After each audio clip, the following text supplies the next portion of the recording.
नमस्कार। आज मैं आपके साथ चर्चा करने वाला हूँ भारत की वर्तमान शिक्षा व्यवस्था के बारे में और इसमें जो समस्याएं हैं उसके बारे में। फिर हम बात करेंगे कि बोर्ड क्या होता है और NIOS क्या है, national institute of open schooling. यह भी एक प्रकार का बोर्ड है, मगर ये बोर्ड अन्य बोर्डों से कैसे अलग है। और विज्ञानशाला जैसे शिक्षण संस्थान में जहाँ NIOS का बेस लेकर के पढ़ाई होती है, ऐसे संस्थानों में आपको अपने बच्चों को कम उम्र से ही क्यों नामांकित करना चाहिए, इन सब विषयों में मैं आपसे बात करना चाहता हूँ। तो ये कोई 3 या 4 वीडियोस की सीरीज़ होने वाली है। आज इस पहले वीडियो में हम समस्या को समझेंगे, क्योंकि जब समस्या को समझेंगे अच्छे से तो हमें समाधान और उसका महत्व भी समझ में आएगा। तो सबसे पहले बात करते हैं शिक्षा व्यवस्था की।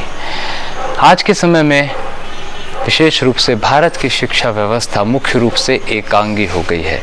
इसमें बौद्धिक विकास को काफ़ी बढ़ा चढ़ा करके शामिल किया गया है, जबकि जीवन के अन्य महत्वपूर्ण पहलुओं को लगभग निकाल सा दिया गया है। कारण एक अंधविश्वास की पढ़ाई ही जीवन में सब कुछ है, लेकिन ये हम सभी का अनुभव है कि स्कूल कॉलेजों में जो पढ़ा होता है उसका मुश्किल से 4 से 5% भी इस्तेमाल कुछ ही लोग करते हैं।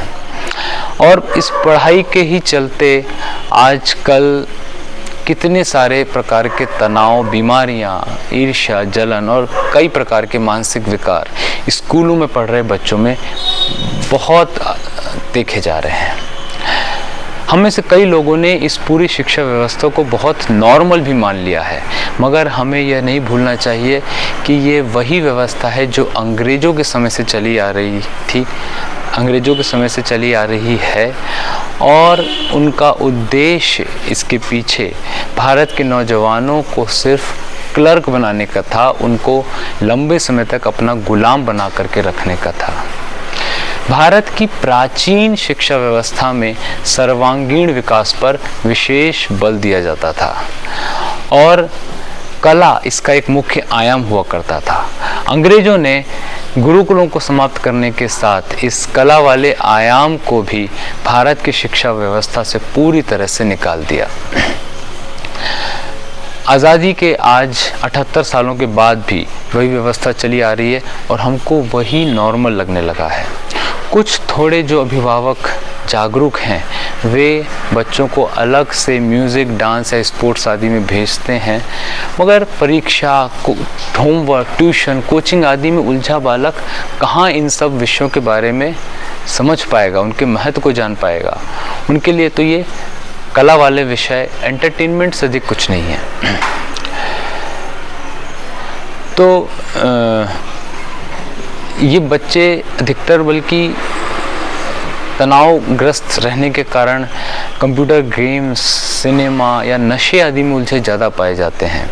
तो वे ना इधर के रहते हैं ना उधर के, ना विद्या आई ना कला कभी सीखी। तो ऐसे में किसी की मजबूरी की नौकरी करने के अलावा या फिर बीमारियों में या दुर्व्यसनों में जीवन व्यतीत करने के अलावा क्या भविष्य है हमारे बच्चों का? क्या अब समय नहीं है कि हम इस विषय पर, शिक्षा व्यवस्था पर पुनः विचार करें? क्या सरकार जब कुछ करेगी तभी कुछ होगा, या हम भी कुछ अपनी इच्छा शक्ति से कर सकते हैं?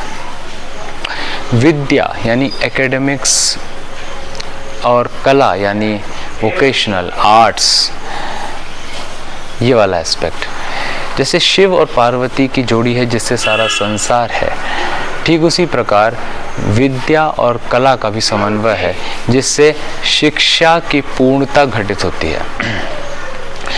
शिक्षा और कला, माफ़ कीजिएगा, विद्या और कला, इन दोनों को एक दूसरे से अलग नहीं किया जा सकता। ये दोनों एक दूसरे के अभिन्न अंग हैं।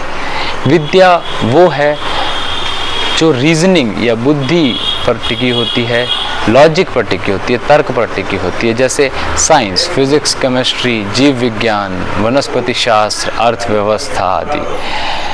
और इसको सिखाने के लिए लॉजिकल एक्सप्लेनेशन की ज़रूरत होती है, तर्क की आवश्यकता होती है। इसके सीखने से हमारे बाएं मस्तिष्क का विकास होता है। लेकिन जब कुछ समझ में नहीं आता तो बच्चे रट रट के परीक्षाएं पास करते हैं और तब मस्तिष्क का विकास नहीं बल्कि भार बढ़ता है और तनाव से कई प्रकार की हानियां होती हैं। आए दिन कितने ही बड़े बड़े संस्थानों से हमें आत्महत्या जैसे समाचार सुनने को मिलते हैं। तो ये तो था विद्या वाला एस्पेक्ट जो शिक्षा का एक महत्वपूर्ण घटक है। दूसरा जो सबसे महत्वपूर्ण घटक है वो है कला। कला जीवन को सुंदर और खुशहाल बनाती है। कला से जीवन हमारा सुंदर और खुशहाल बनता है।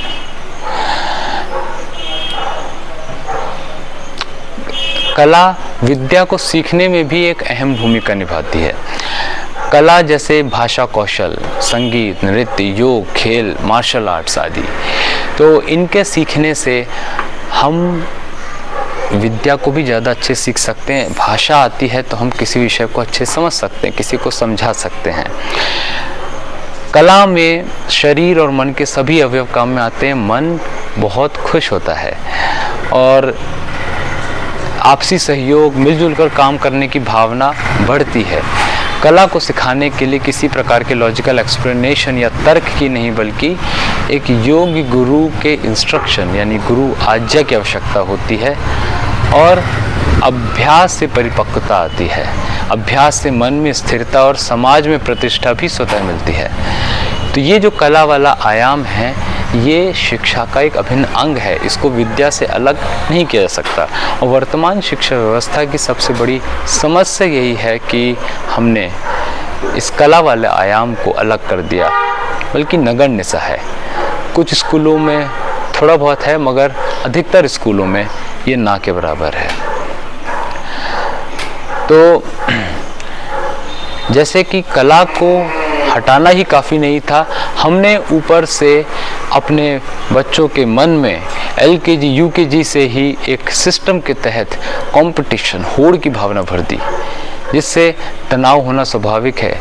आप जर्मनी, जापान का एजुकेशन सिस्टम देखेंगे तो हैरान रह जाएंगे कि वहाँ पर विद्या और कला को बराबर महत्व दिया गया है और 8 से 10 साल तक की उम्र तक के बच्चों तक में कंपटीशन का कोई भी नामो निशान तक नहीं है वहाँ पे।